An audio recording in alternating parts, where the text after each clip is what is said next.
think we're good color combination.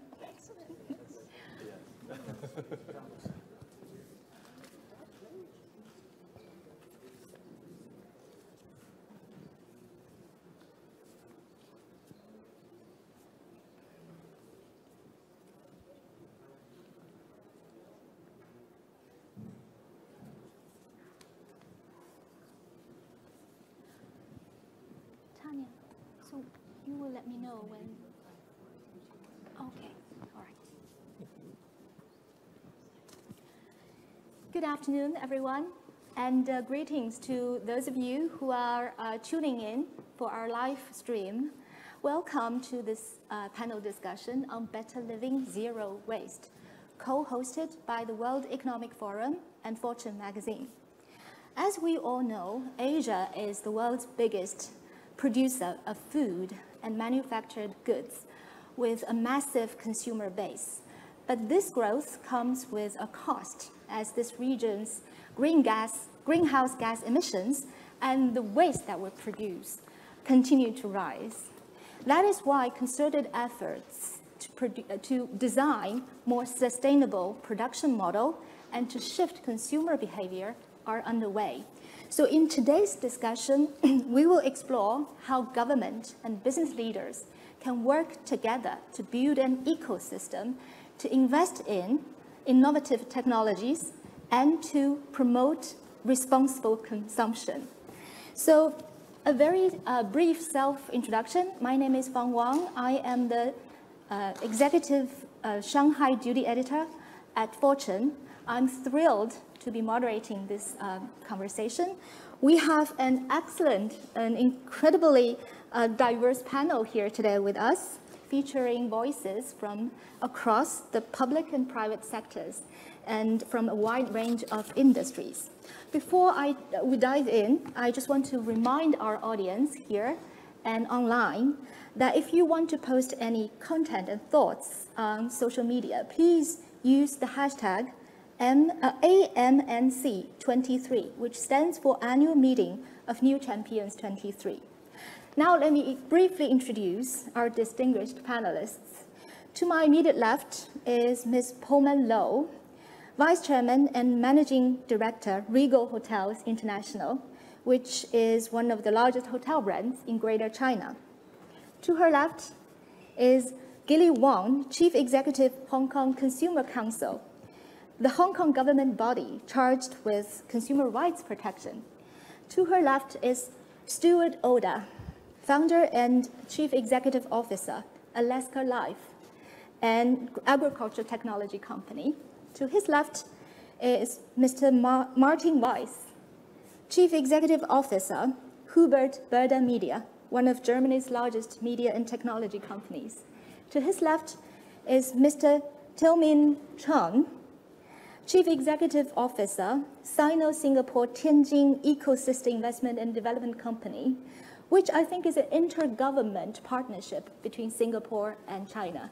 A warm welcome to all of you.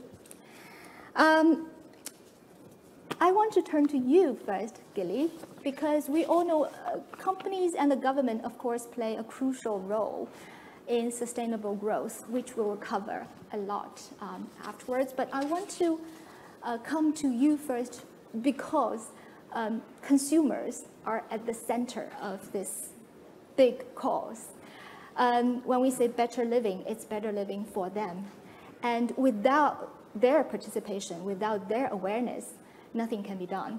So you work for the Hong Kong Consumer Council.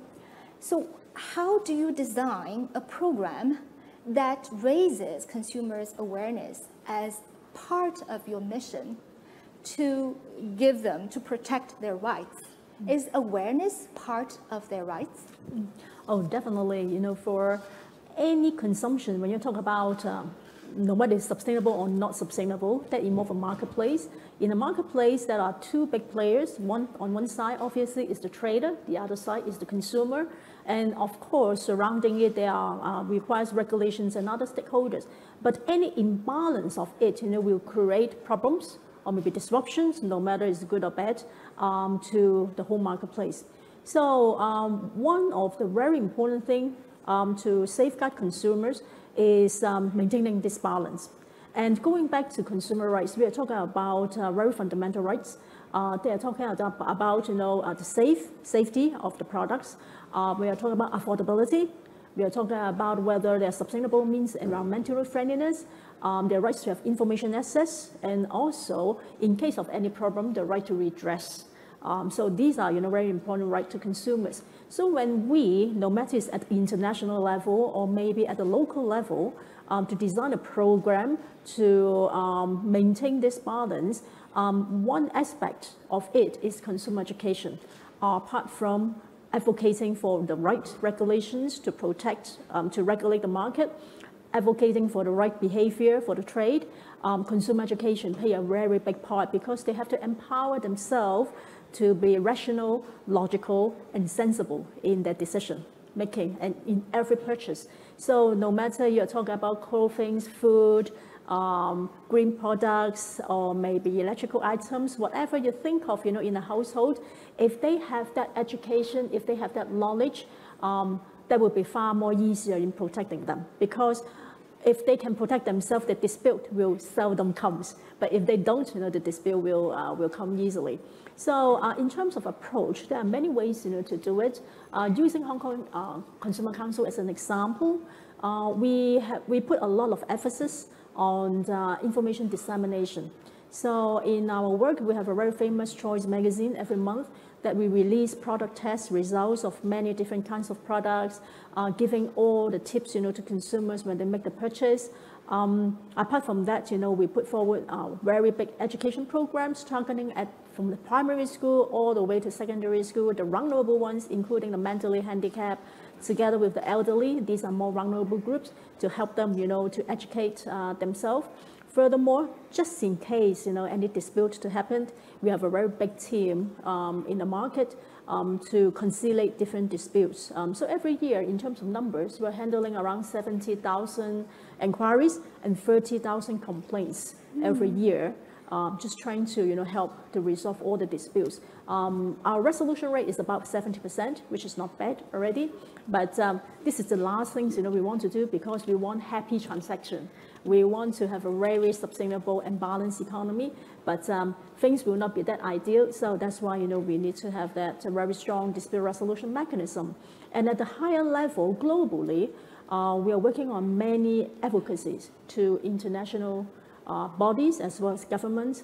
If you're talking about food, we are working closely with UN, the United Nations, at Consumers International, which is the World Federations of 200 members from 100 countries. That's actually what I'm going to dive into. Oh, Can you sure. share with us a little bit about the sustainable food program that you were initiating? Sure. Sustainable food, we are all human beings. I'm sure we rely on food to survive. If we don't have good food, a healthy food, probably that create a lot of problem to our healthcare system, as well as the productivity of any economy. So food is very important. But unfortunately, it is not that ideal as well because we are facing the cost of living crisis and also the imbalance, the broken system of food. So at the international level, Consumers International are working with many major bodies like the UN. We are part of the UN food system dialogue. We are also in the crisis committee as well to look into the Ukraine war, how it impacts, the food supply worldwide. And we are advocating for the balancing of the trade as well as the innovation of technology so that, the consumers can have more affordable, safe system for that. And at the market level, Consumers International also working closely with different agencies on consumer education about healthy diet. So going back to Hong Kong, one example that I quote before I close is, in the past 3 years, we doubled the resources on food tests. So we have probably around 35 tests conducted covering 1,300 samples. That create a lot of noise. Whatever you can think of, from coffee, infant formula, all the way to canned foods or even superfood, goji berries, which is very popular right now. We test everything so that we offer informed information to consumers. That create lots of interest in the market because the findings were striking. no one have the idea about coffee can be carcinogenic because of the acrylamides. So if you're a coffee drinker, addicted to it, you better stop or maybe slow down.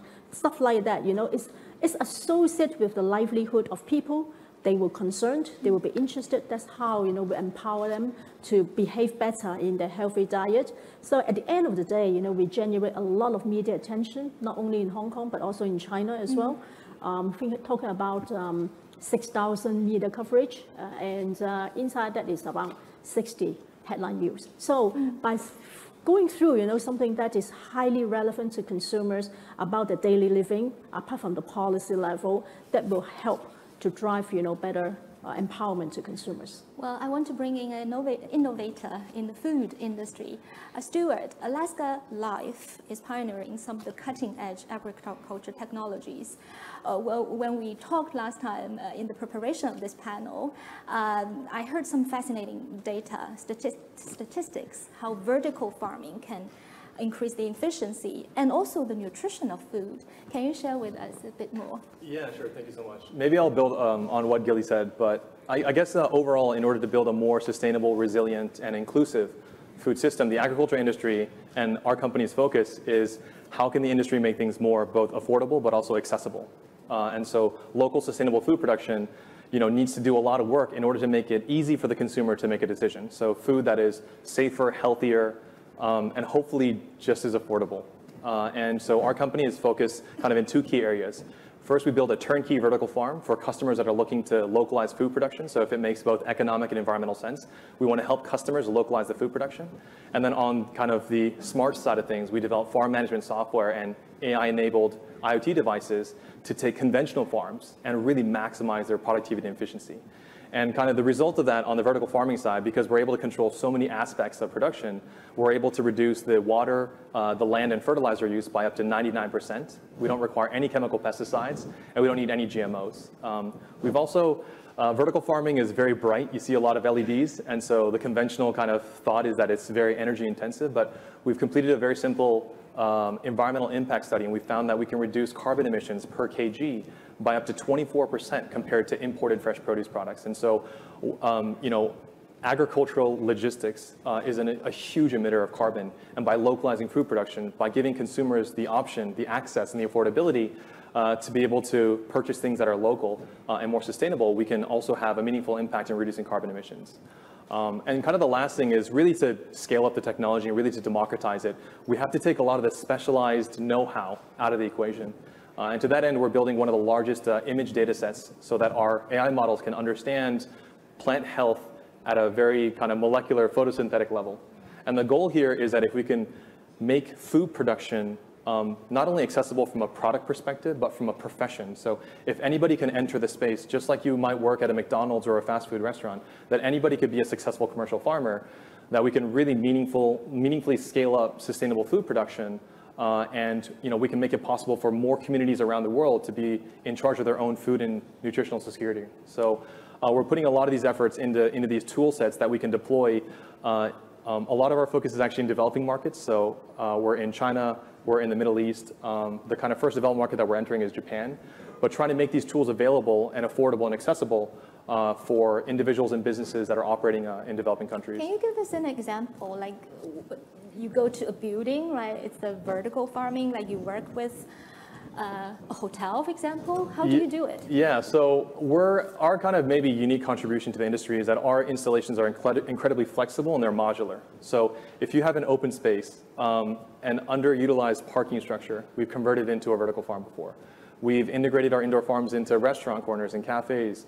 And so really any space where food is consumed, we can produce it locally as well. And so we really want to empower not just kind of this debate around consumer versus producer, but to be able to think about food being integrated into the cityscape in ways that hasn't existed in the past. And so right now we're doing a lot of discussions around integrating into residential communities, co-locating with supermarkets, integrating into hotels and other operations, and also kind of now more and more having food be kind of something that can co-locate with both educational facilities, so schools, as well as rehabilitation centers. So as part of somebody's mental and physical therapy, that they might be able to use indoor farming as a way to not only produce food for their local community, but to get from their well-being perspective as well. So if I were a restaurant owner and I want to use your technology, does it require a lot of capital?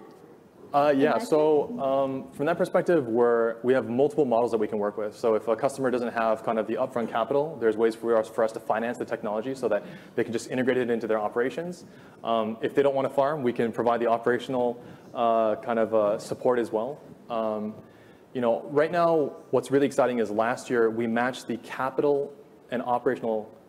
We matched the operational and capital cost parity to glass houses. And this year, we're confident with a small variety of vegetables that will match the efficiency of a greenhouse. And next year, in developed markets, we'll match the efficiency of a field farm. And so what's really exciting about the technology is it's very exponential. And we're very confident that if you're purchasing imported fresh produce, that by localizing the production, we can reduce your costs. Right. So can you tell us a bit more about the nutrition increase with vertical farming? Yeah, I mean, nutrition is really kind of a direct function of freshness. So if something is fresh, most often that's going to have much more nutritional value.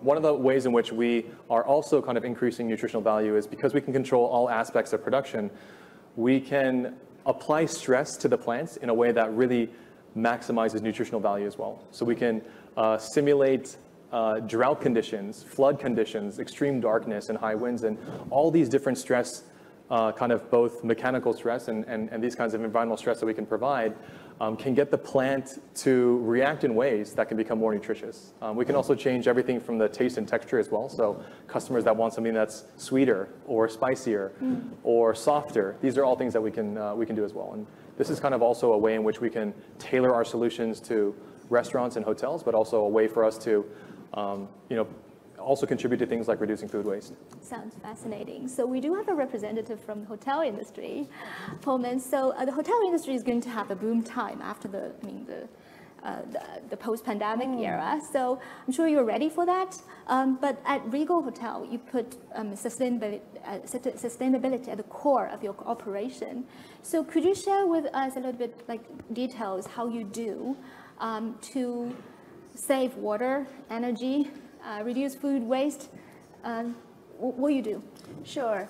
As you say, we actually do embrace sustainability at the core because we feel that it's not just time to talk about it, but actually translate it into action. So we actually launched the first carbon neutral hotel called iClub 13 years ago.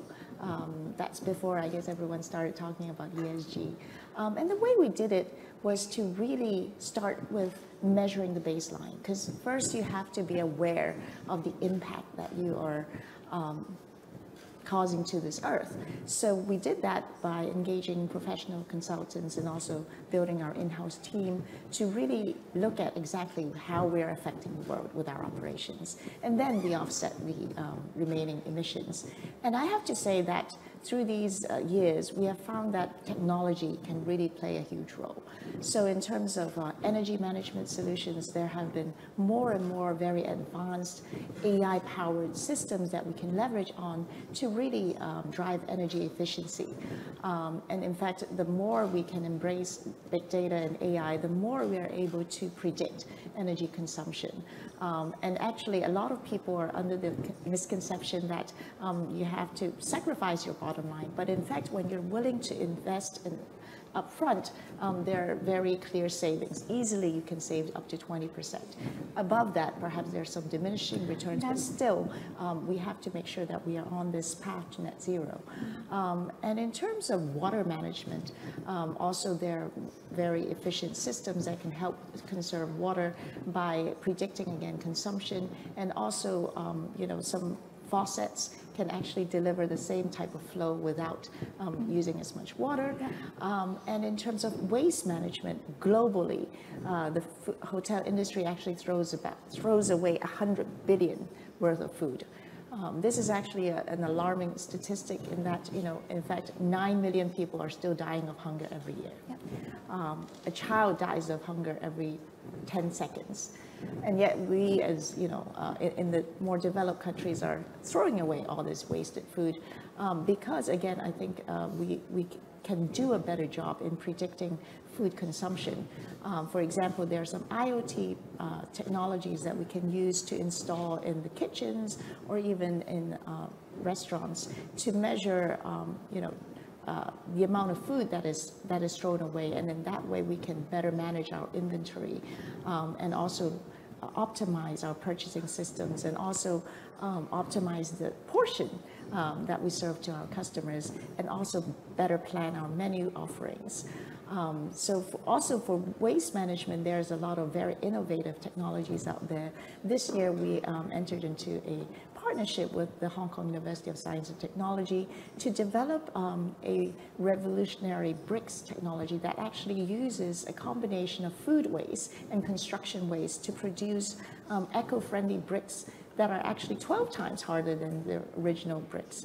And 1 ton can actually absorb 2 tons of carbon. So again, there are many ways that we can reduce the impact of our operations. And this year we are also working with some international organizations to define the standards for net zero hotel operation. I think there are a number of green building standards out there, but instead of just focusing on the hardware, actually consumer behavior can make a huge difference. And that's where we can actually help with operation management.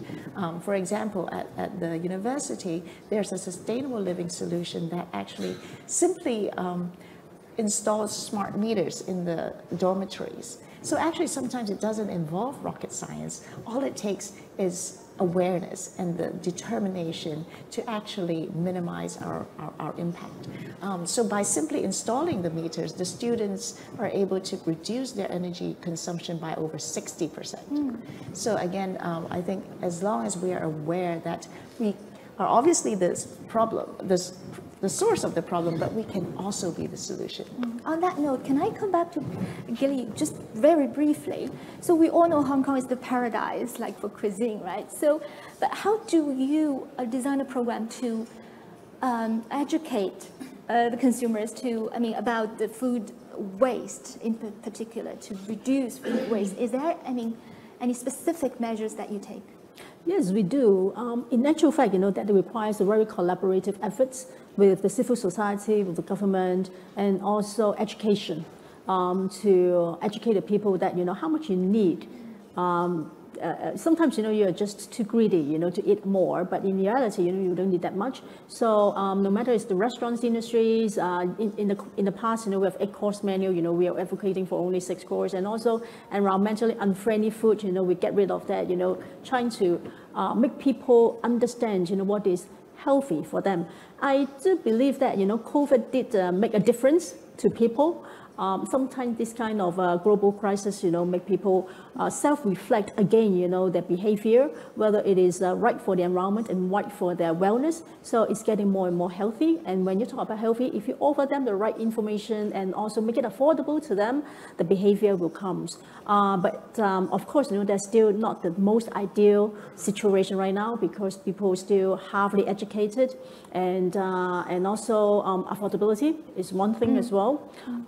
Plus, sometimes, greenwashing is another issue that globally we have to address. No matter it's greenwashing or green ESG washing, those are the issues, that we have to work with. So there are many things we have to do, but fundamentally, the education of the right, impartial, accurate, and precise information to them and easy to understand to the public is very crucial for them to gradually change their behavior. And according to our sustainable consumption behavior study, making it accessible is very important, and have the choices in the market is very important. The green labeling right now is an issue as well, so that's why we are also working very hard, to look at the accuracy and the comprehensiveness of label, pinpointing different traders on how they could improve, because sometimes it's just because of cost saving, They seldom review their nutrition label and also the information on the label, which is not undesirable. So we are also pinpointing that. By matching that, offering the right tools and information to consumers, they will gradually change. Right, and I think on that note, it's a good timing to bring on the representative from the media industry. Martin, you work for this German media company called Burda, which I think publishes a lot of titles on food. Is that right? That is absolutely right. We're the world's largest publisher of food magazines, yes. Right, so Gilly just talked about how we should convey the message in an accurate way, right? And I think media, plays a key role in this. So can you share with us your insights in some of the new trends in food industry, technologies, innovations, and perhaps consumers' behavior around food? Yeah, there's two different perspectives I'd like to draw upon. After hearing about sort of regulation and production, now we come to the fun part, the cooking, and actually eating. So we're very close to the meal now, everyone. So that's one perspective. The other is maybe a distinctly European perspective, which might be different to the Asian perspective that we're seeing. So look, 30, 40 years ago, it was all about diversity in food, right? So the Brits had their shepherd pie and the Germans were eating their sausage, and suddenly everybody was getting interested in food. And suddenly it was about international cuisine, it was about discovering the world. And then eventually, the topic of health started to matter. So the question is, what is it that you eat? We all remember Super Size Me. We all remember debates about healthy nutrition. And this is sort of the early 2000s when that was the big trend. And then I guess it was sort of from the in the 20 teens when the whole question of your carbon footprint really started to matter. And it was all about getting food that is very locally produced. It's fresh, locally produced food. And I guess that is where we currently are. It now sort of develops into a new topic, which is longevity, where people are saying, I can really use food to lengthen my life and lead a healthy, happy life, hopefully ever after. Now, food alone isn't going to get you there. But that is sort of the trend in which we're going. I think what you said is absolutely right. The consumer matters massively because, yes, we need industrial solutions to the problems that we see to be able to react. But at the end of the day, we have consumer decisions. And if the consumers accept plastic wrapping, low nutritional value, stuff being shipped around half the world, and really, really cheap food, and all of that in combination, we will never get the problem solved. So there will need to be some sort of education, and you can do it from a public policy perspective, as I guess you guys do. But I think you can also do it from a narrative, from the storytelling, because it's actually quite something positive, and people love to engage with it. So there's already a lot of consumer awareness, and food magazines, for example, unlike other magazines, are actually not decreasing in print run, they're actually increasing in print run. Food has become an ever more central part to our lives. And around food waste, let me just give you one example. We are a media and tech company. We also invest in internet ventures, and one of a very successful venture that we have is in the UK, a company called Oddbox. What they do is they fight food waste right at the start. So they basically take produce that will never make it to the supermarket just for optical reasons. They package that into a box and send it on a weekly basis to consumers. So food waste is actually reduced at the source before it actually hits the cycle. So those, I think, are two interesting consumer trends that we're seeing. I thought you were going to share with us with some cooking skills. We'll do that later, absolutely. Very, very happy. My favorite lasagna recipe after the show. All right, okay. So let's broaden our discussions a little bit. I want to come to you, Teal. So Tianjin Eco-City is a partnership between Singapore and China. So I think you bring a very unique perspective. You sort of cross the public and the private sectors. So could you tell us a bit more? I think Tianjin Eco-City is about 50 kilometers from... 30 kilometers from... So it's in a coastal area. Essentially, you turned a piece of wasteland into a very livable area for living, I mean, for Tianjin residents. So tell us, how did you, I mean, how you did it? What's it like now? First, some background. As the G2G, government-to-government project, this is quite unique. Singapore and China has got a few G2G projects over the last few decades. Tianjin Eco-City was started in 2008. If you recall, those were the times when China was a bit concerned about air pollution, water pollution, food security, and so on. It started in 2009. 2008. That was when were all the discussions about air pollution. And when they look at Singapore, Singapore is economically very vibrant, a very small place, but at the same time, it has a lot of respect for the environment, has done a lot for environmental protection, preservation, and so on. And therefore, the idea between the leaders of the two countries at the time was, why not find a place, develop a city to show that we can grow economically while protecting and preserving the environment. And to make it even more challenging, we chose a place in the eastern corner of Tianjin that is essentially wasteland and polluted waters at the time, with only just some fishermen. So we took the place, so a lot of things were done in the last 15 years. You rehabilitated the land, we cleaned up the waters, we took the urban planning lessons from various parts of the world, including Singapore, and planned the city so that it is a very livable, very green, very sustainable city. For instance, one of the KPIs that we have is that every resident in Eco-City should be within 5 minutes of walking distance to a park. And there are many park connectors connecting the various parks. We make sure there are greenery, we make good use of the rivers and the lakes, and we have planted a lot of trees. So today, the Tianjin Eco-City is, I would say, very successful. One of the more livable cities in China. We have many young families and also older folks because of the environment and the air and the water. So I think the demonstration here was that you can grow economically, you can make it into a nice living environment while also taking care of the greenery and the nature. And I think that was done. So in the last 15 years, we have, as a company, we have 3 roles. First, we are the platform between the two governments. So there are many things in the development of the city that depends on the government and not just the company. So we have drawn in resources from the Chinese government, from the Singapore government. So for instance, in the early planning, we draw in experts who have dealt with pollution issues in Singapore and in China to do the rehabilitation. We brought in the urban planning experts to do the planning of the city. We brought in the people who are concerned about sustainability to set up a series of KPIs on how to have a sustainable city and so on.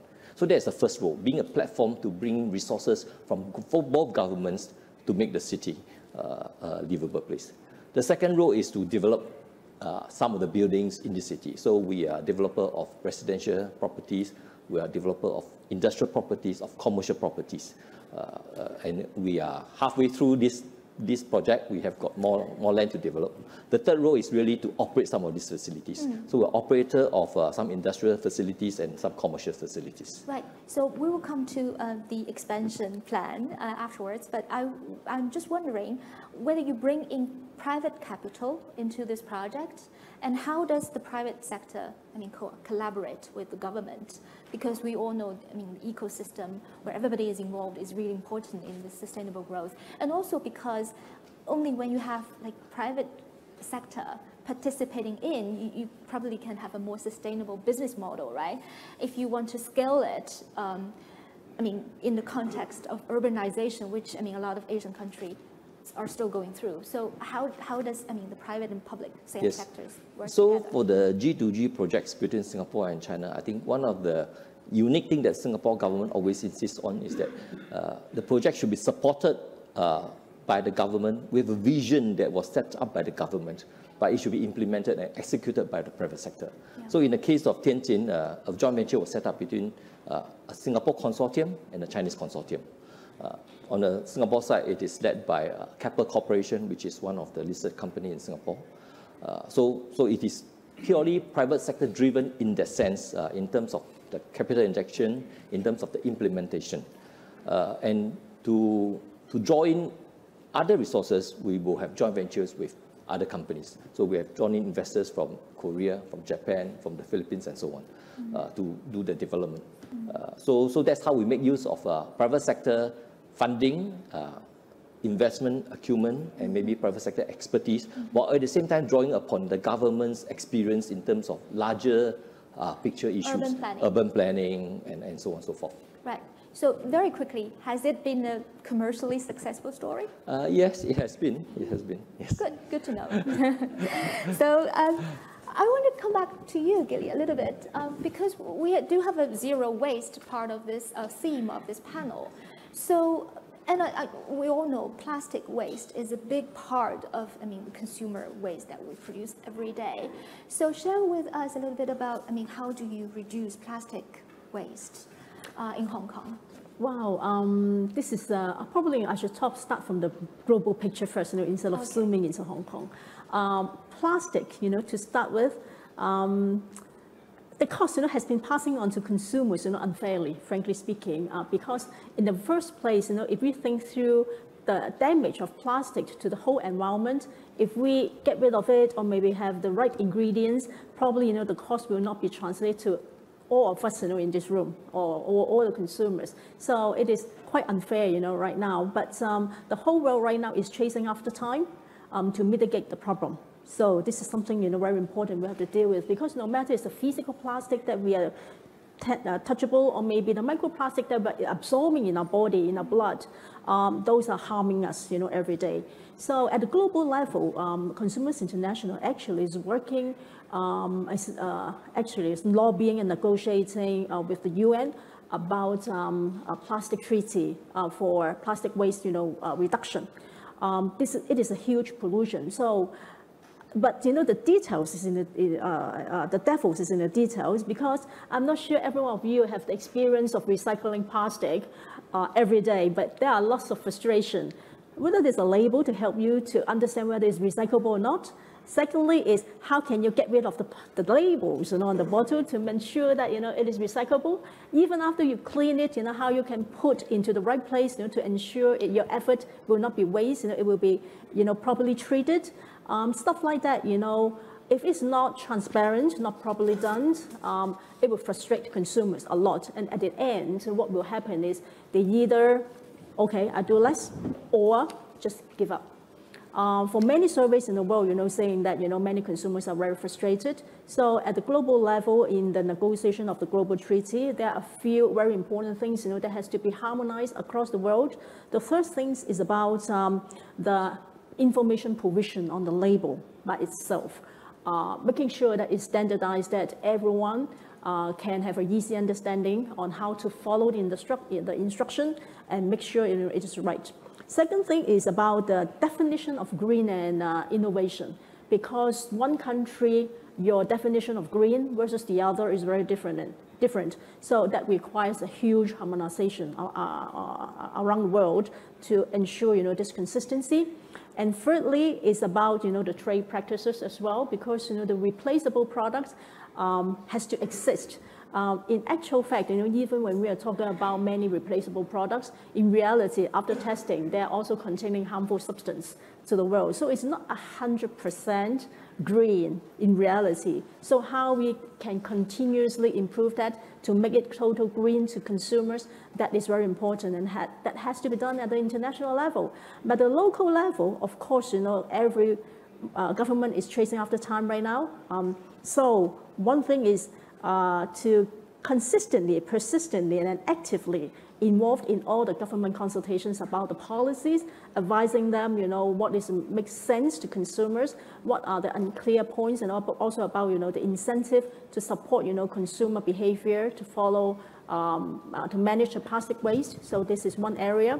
And another area is, again, consumer education.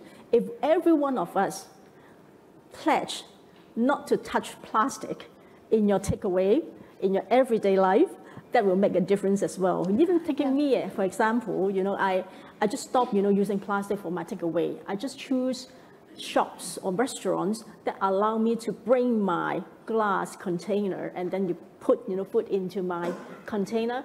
Then I would, patronize, that shop. So this is, simple behavior that everyone can behave, but that requires huge amount of effort and education for everyone to follow. And finally, according to the survey we did in Hong Kong, the sharing of success to the public is very important.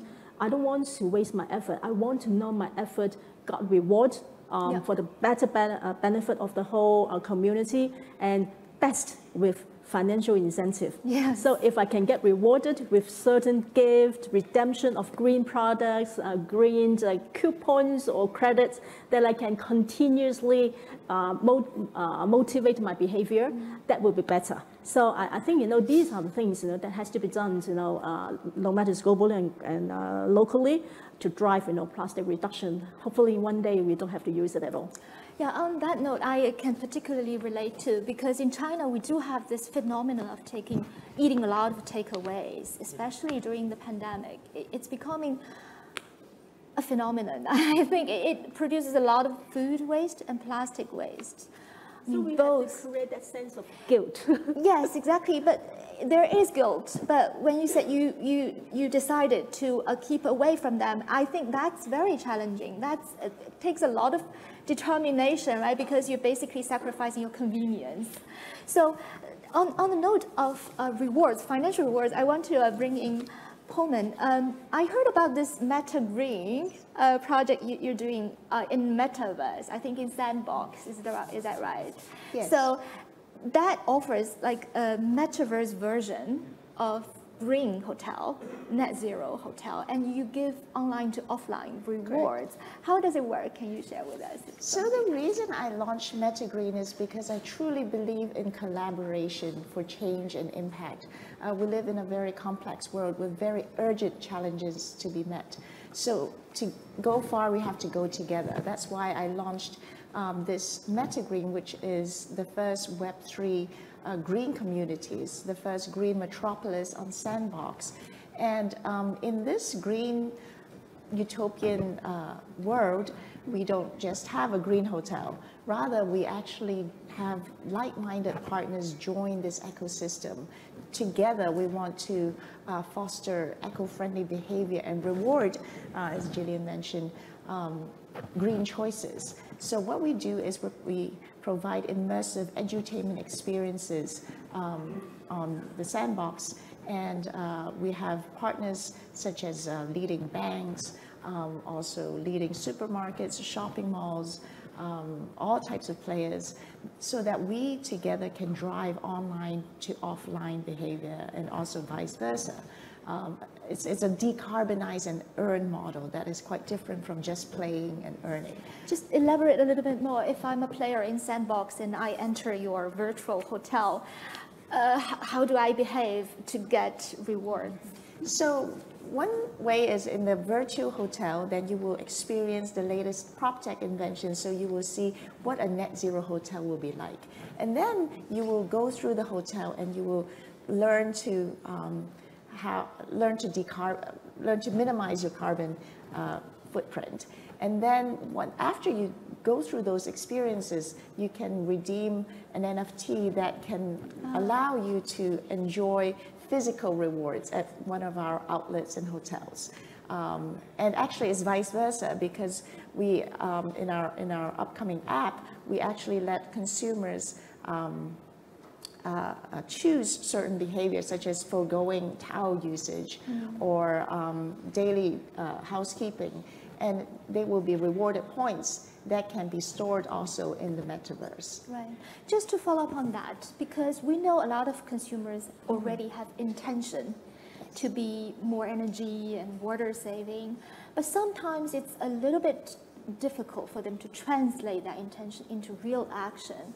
So in the real world, what do you do to make the translation, to give them enough motivation to put real action into green behavior? For example, this year we are, by the end of this year, we'll go completely plastic free.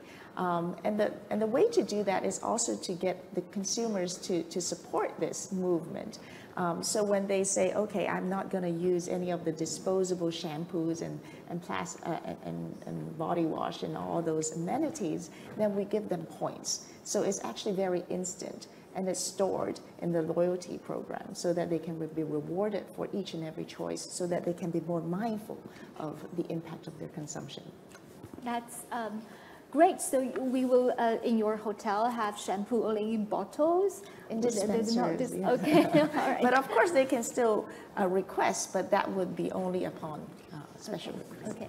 Stuart, I want to come back to you because I think the capital, plays an important role. And in our previous discussion, you said something about like only 1% of investment goes into the agriculture or food industry. That seems a very small number. Tell us why this is the case. Yeah, I have no data to back up the 1%, but I think right now there's a lot of exponential technologies that are really captivating people's imagination. So like ChatGPT and generative AI is kind of the hot topic right now. And so there's kind of a disproportionate amount of capital going into these other sectors. I think with agriculture and technology surrounding agriculture, it really requires patient capital. The change happens over a long period of time, but once the change happens, it's a huge paradigm shift. So the efficiencies aren't just an increase of a couple of percentages. We're talking about a 10x, 100x improvement in how things are being done. And so right now, kind of the way in which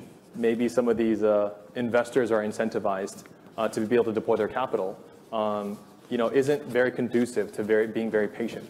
But what's really exciting is that there's a huge shift that's happening. If you look at the capital that's being deployed in the space industry and other industries that also require enormously patient capital, they're attracting huge numbers of credible investors. Sovereign wealth funds are investing, family offices are investing, and so the general pool of investors that are looking into ag tech, as a way for them to not only just do good, but also do well, this is actually really picking up a lot of steam. And so, and particularly in Asia, we see a lot of support from family offices, sovereign wealth from the Middle East. And what's, food is one of those things just like water, but it has 100% penetration. Wherever humans exist, there's food. And internet and housing may not exist everywhere, but food definitely does. And so the impact that you can make if you're investing in technology that is really kind of focused on these efficiencies and affordabilities and accessibility can make a huge impact globally. And these things are becoming much easier now with IoT and software and AI to become measurable. So before it was kind of this very nebulous, I'm doing good for the planet. It wasn't really, I'm not really sure how big my impact is. And now it's becoming translatable into not only kind of how many liters of water I'm saving, but also how many dollars I'm also saving the supply chain as well. Right, and so a lot of technology across the entire supply chain, from addressing food waste all the way down to kind of the circular economy. So like, what are you going to do with like recycling? All across the supply chain, capital is being deployed. So it's very exciting to see. So is it fair to say technology has enabled us to perhaps being green while being profitable as well? Yeah, because absolutely. So far, green is means a lot of expenditure, but as Apoma just said, it already generates a lot of savings, right? So eventually, green can be profitable. Yeah, now that it's easy to measure, it's really easy to make decisions. So if you have these AI platforms that can measure your food waste and they can understand what's being thrown away, how much of it's being thrown away, how much that costs to produce, then it's translatable into, if we adjust portion sizes, adjust these things. And so on the production side, now that it's becoming much easier to measure resource consumption, labor efficiency, it's directly translating into savings for producers and making the entire sector more efficient. And so, I would actually add to that. Sorry to interrupt. There is an industry perspective from the cost side on this. There's also a consumer benefit side to it, and consumers are willing to pay. Sure. So you shouldn't completely outprice yourself, but at the end of the day, you have a very large group of consumers who are willing to pay for good, sustainable food.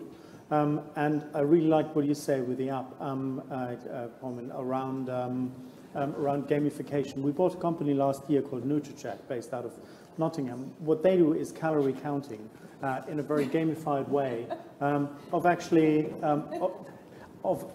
tracking what you eat and of tracking the ingredients of what you eat. And suddenly people become very conscious about their daily lives And I think we need to get that part of the equation. And yeah, it can be quite scary at times. But what you do is you become much more conscious, and people actually pay for an app like that, a monthly subscription fee. And yes, that is a hugely profitable business because people really care about what they eat, how they feed themselves. And I think we should have that in mind. It's not only about cost and getting very efficient at feeding the masses, it's also creating an awareness that it makes a ton of difference to your personal life, how you feed yourself, and it can actually be a lot of fun tracking that. Yeah. And I think there's an angle we should not forget. And we should start tracking about the waste that plastic waste that we throw away with all our takeaways. That's, I think, becoming urgent before. You can do that as well. Absolutely. Yes. Before I ask my last round of questions, I just want to remind our audience here and online. In a few minutes, we will open the floor to questions. So we encourage everyone to participate in our discussion. So, Theo, I want to come back to you because we were talking about investors and their willingness to invest in this. I'm sure, your story is encouraging because you're expanding, meaning a lot of capital is still coming into the eco-city. So tell us a bit more about your plan to expand. What's the next phase? You want to become a hub for innovation, is that right? Yeah. The eco-city is 30 square kilometers. We have developed half of it.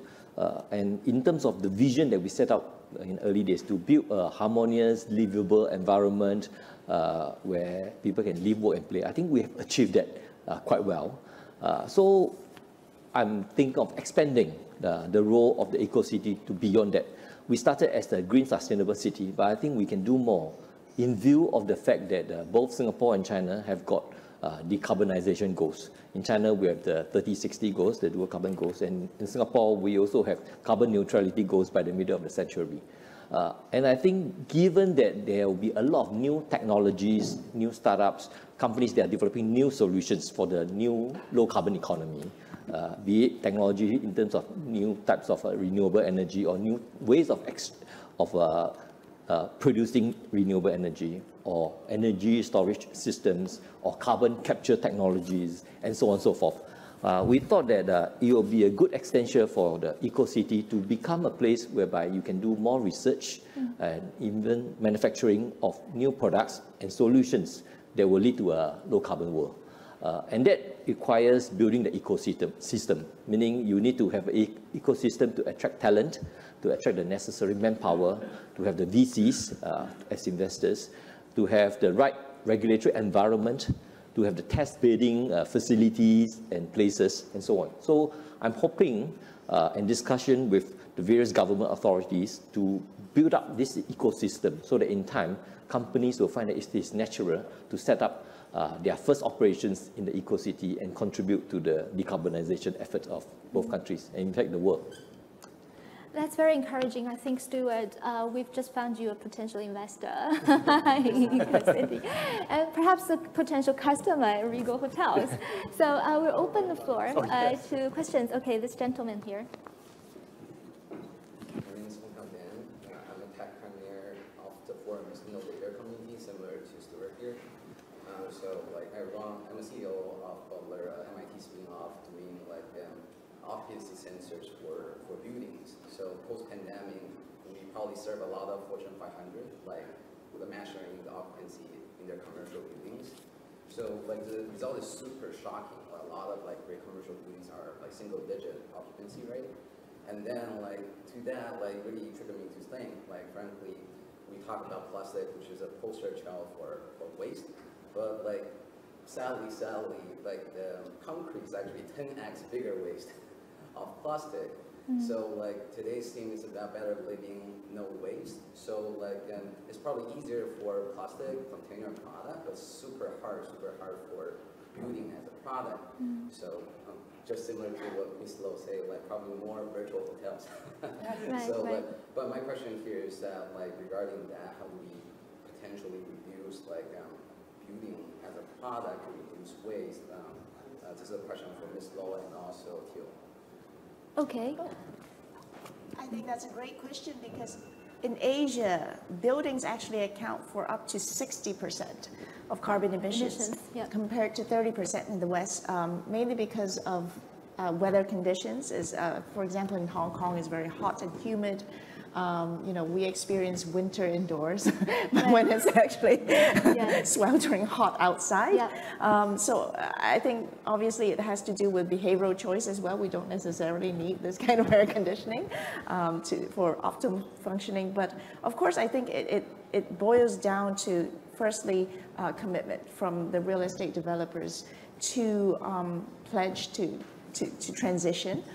So for that, there are lots of technology inventions out there that can make a huge difference in terms of energy management. Smart building systems can help a lot. Digital twins can help us, spot potential problems and also and see real time, the carbon emissions and where the problems are, so that we can actually fix them before actually a lot of wastage is already, a lot of harm has already been done. And then secondly, I think it has to do with, we have to get everyone to work together so that we can provide fertile ground for green buildings. For that to happen, I think we definitely need to foster collaboration and partnerships between the real estate, private sector, academia, as well as government. So I think for that to happen, we have to also establish the right standards, invest in research, interdisciplinary research, to set the right standards and measurements so that we know exactly what we're striving to achieve. Then we can actually measure along the way our progress.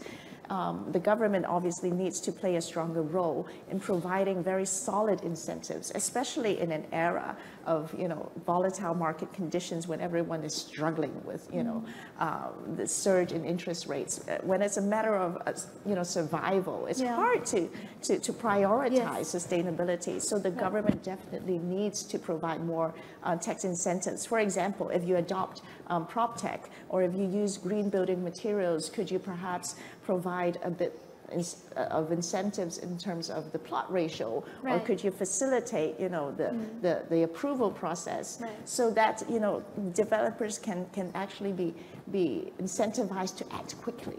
And then the banks, we have to work together to actually define exactly what a green bond should entail. I think going forward, all building loans should be green. So we shouldn't have a category for green loans, because that ought to be a requirement.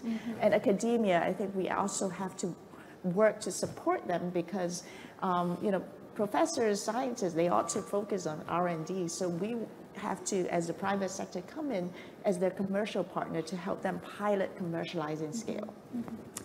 Do you want to chip in? Two perspectives. First is as a consumer of products like concrete. As a developer, we use a lot of concrete, obviously. So all the buildings in the Eco-City are green, 100% green buildings. So in our buildings, we have to think of passive design to make better use of light and keep the heat in, and so on, so insulation, and so on. So we do all of that, and solar panel, and so on and so forth. Maybe geothermal power and so on. So we do that as much as we can to reduce carbon emission, and that's as a consumer. The second perspective will be as the creator of this environment.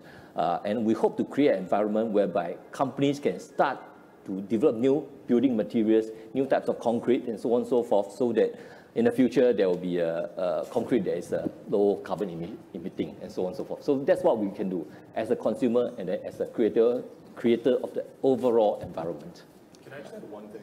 Sure. Right. Briefly. I recently saw a statistic in Japan that 9,000 elementary schools are abandoned now. They're shut down because there aren't kids to fill them. Population. And so what we're trying to work with on the government is to try to create community centers out of these unused real estate projects, where we can integrate both food production and education in an environment where, instead of destroying the building or just leaving it abandoned, that we can repurpose it. So I think kind of this recycling a building is not maybe kind of a very big topic, but trying to find alternative uses for these things is something that we're also looking into from a food perspective as well. That's an excellent point. Thank you for raising that question. I think it's a good contribution to our overall discussion. Unfortunately, we're running out of time, so I'm just going to wrap up really quickly. Thank you, everyone, for your insights, for your sharing with your, successes and challenges, making real progresses in sustainable growth. So I'm now going to pass the floor to Kim Hui Neal, who's the Managing Director, Center for Nature and Climate, World Economic Forum, to share the commitment and program of your branch of the web. Thank you. Thanks, Ong Fang. I'll keep my comments very brief because I know we are out of time. And thank you for facilitating a very interesting conversation. I thought I'll just share some reflections hearing from the panelists. One is that I think waste is a long overdue subject or opportunity, right? And it's in fact a low-hanging fruit, right? And there was a lot of talk around food, right? If you look at food systems, it accounts for 1/3 of global emissions, 1/3. That's a lot, right? And about 50% of these emissions is due to wastage, right? And if you have heard from the panelists, and they come from different sectors and with different expertise, it is actually one where everyone can actually play a part. You can actually act on food waste at the individual level, at the entity level, right? But also through partnerships, right? Public-private partnership, or even collaboration with local communities, harnessing technology, right? At the forum, what we thrive on is really helping to build this multi-stakeholder dialogues. We've got work around food, water, resource use, right? And to the last comments earlier, it's not just about usage, it's also about how to better utilize, right, and steward the resources that we have. We know we're using close to 2 planet Earths today. We're borrowing from our children and their children. And if we can actually just think about waste and how we can actually cut to zero waste, if not even just halve it, right, we will be closer to where we need to be in terms of net zero, nature positive, better living futures. So on that note, thank you all for being here. Thank you. Just a big round of applause to all of you. Thank you. Thank you.